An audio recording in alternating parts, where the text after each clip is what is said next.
ಯಾವುದೇ ಕಾರಣಕ್ಕೂ ಕೂಡ ರಾಜೀನಾಮೆಯನ್ನ ಕೊಡಲ್ಲ. ಇದು ಸಿದ್ದರಾಮಯ್ಯನವರು ಮತ್ತೊಮ್ಮೆ ಮಗದೊಮ್ಮೆ ಸ್ಪಷ್ಟಪಡಿಸ್ತಾ ಇದ್ದಾರೆ. ರಾಯಚೂರಿನಲ್ಲಿ ಸಿಎಂ ಸಿದ್ದರಾಮಯ್ಯನವರು ಕೊಟ್ಟಂತಹ ಹೇಳಿಕೆ ಇದು. ಕೆಲವೇ ಕ್ಷಣಗಳಲ್ಲಿ ಗೋಕಾಕ ಚಳವಳಿ ಹಿನ್ನೋಟ ಮುನ್ನೋಟ ಕಾರ್ಯಕ್ರಮಕ್ಕೆ ಚಾಲನೆಯನ್ನ ನೀಡಲಿದ್ದಾರೆ. ಅಹಿಂದ ಸಮಾವೇಶಕ್ಕೆ ಮುಖ್ಯಮಂತ್ರಿಗಳು ಸಮರ್ಥನೆಯನ್ನ ಮಾಡಿದ್ದಾರೆ. ಅಹಿಂದ ಸ್ವಾಭಿಮಾನ ಹೆಚ್ಚಿಸಲು ಈ ಸಮಾವೇಶ ಅಂತ ಮುಖ್ಯಮಂತ್ರಿಗಳು ಹೇಳಿದ್ದಾರೆ. ಮೂಡಾ ಪ್ರಕರಣದಲ್ಲಿ ರಾಜೀನಾಮೆಯನ್ನ ಕೊಡಲ್ಲ ಅನ್ನೋದನ್ನ ಮತ್ತೊಮ್ಮೆ ಹೇಳಿದ್ದಾರೆ.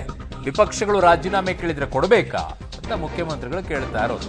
ಇದು ರಾಯಚೂರಿನಲ್ಲಿ ಮುಖ್ಯಮಂತ್ರಿ ಸಿದ್ದರಾಮಯ್ಯನವರು ಕಾರ್ಯಕ್ರಮದಲ್ಲಿ ಭಾಗವಹಿಸಬೇಕಾಗಿದೆ. ಆ ಸಂದರ್ಭದಲ್ಲಿ ಮಾತನಾಡಿದ್ದಾರೆ. ವಿರೋಧ ಪಕ್ಷದವರು ಸುಳ್ಳು ಆರೋಪಗಳ ಮೇಲೆ ರಾಜೀನಾಮೆ ಕೊಡಿ ಅಂತಂದ್ರೆ ಕೊಡಕ್ಕಾಗತ್ತಾ? ಸುಳ್ಳು ಆರೋಪಗಳು ಗೊತ್ತಾಯ್ತಾ? ಸುಳ್ಳು ಆರೋಪಗಳು ಮಾಡಿದ್ರೆ ಆರೋಪಗಳಿಗೆ ನಾವು ಉತ್ತರ ಕೊಡ್ತೀವಿ. ಗೊತ್ತಾಯ್ತಾ? ವಸ್ತುಸ್ಥಿತಿಯನ್ನು ಜನರ ಮುಂದೆ ಇಡ್ತಕ್ಕಂಥ ಪ್ರಯತ್ನ ಮಾಡಿ. ವಿರೋಧ ಪಕ್ಷದವರು ಸುಳ್ಳು ಆರೋಪಗಳ ಮೇಲೆ ರಾಜೀನಾಮೆ ಕೊಡಿ ಅಂತಂದ್ರೆ ಕೊಡಕ್ಕಾಗತ್ತಾ? ಸುಳ್ಳು ಆರೋಪಗಳು ಗೊತ್ತಾಯ್ತಾ? ಸುಳ್ಳು ಆರೋಪಗಳು ಮಾಡಿದ್ರೆ ಆರೋಪಗಳಿಗೆ ನಾವು ಉತ್ತರ ಕೊಡ್ತೀವಿ. ಗೊತ್ತಾಯ್ತಾ? ವಸ್ತುಸ್ಥಿತಿಯನ್ನು ಜನರ ಮುಂದೆ ಇಡ್ತಕ್ಕಂಥ ಪ್ರಯತ್ನ. ತಪ್ಪು ಮಾಡಿದ್ದಾರೆ ಅಂತ ಹೇಳಿದಾರ? ಮತ್ತೆ ಯಾಕೆ ಭಯ ಪಡಬೇಕು?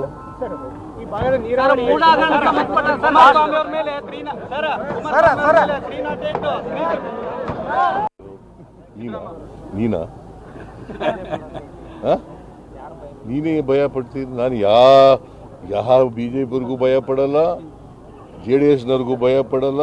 ತಪ್ಪು ಮಾಡಿದ್ರೆ ಭಯ ಪಡೋದು? ನಾವು ತಪ್ಪೇ ಮಾಡಿಲ್ವಲ್ಲ. ಈಗ ಎಲ್ಲಾದ್ರೂ ಕೂಡ ಸಿದ್ದರಾಮಯ್ಯ ತಪ್ಪು ಮಾಡಿದ್ದಾರೆ ಅಂತ ಹೇಳಿದಾರ? ಮತ್ತೆ ಯಾಕೆ ಭಯ ಪಡಬೇಕು? ಸೊ ಇದು ಮುಖ್ಯಮಂತ್ರಿಗಳು ಅಹಿಂದ ಸಮಾವೇಶಕ್ಕೆ ಸಮರ್ಥನೆಯನ್ನ ಕೂಡ ಮಾಡಿದ್ರು. ಒಂದು ಕಾರ್ಯಕ್ರಮಕ್ಕೂ ಕೂಡ ಹೋಗಿದ್ದಾರೆ. ಅದಕ್ಕಿಂತ ಮುಂಚಿತವಾಗಿಯೇ ಮಾತನಾಡ್ತಾ ಇದ್ರು. ನಾನು ತಪ್ಪೇ ಮಾಡಿಲ್ಲ ಆದರೆ ನಾನು ಯಾಕ್ರಿ ಭಯ ಪಡಬೇಕು? ನಾನು ತಪ್ಪು ಮಾಡಿದ್ದೀನಿ ಅಂತ ಯಾರಾದರೂ ಹೇಳ್ದಾರಾ? ಎಲ್ಲಾದರೂ ಉಲ್ಲೇಖ ಆಗಿದೆಯಾ? ಇಲ್ವಲ್ಲ. ಏನಕ್ಕೆ ಭಯ ಪಡಬೇಕು? ನಾನು ರಾಜೀನಾಮೆ ಯಾಕೆ ಕೊಡಬೇಕು? ಕೊಡಲ್ಲ ಅಂತ ಸಿದ್ದರಾಮಯ್ಯನವರು ಹೇಳಿರೋದು.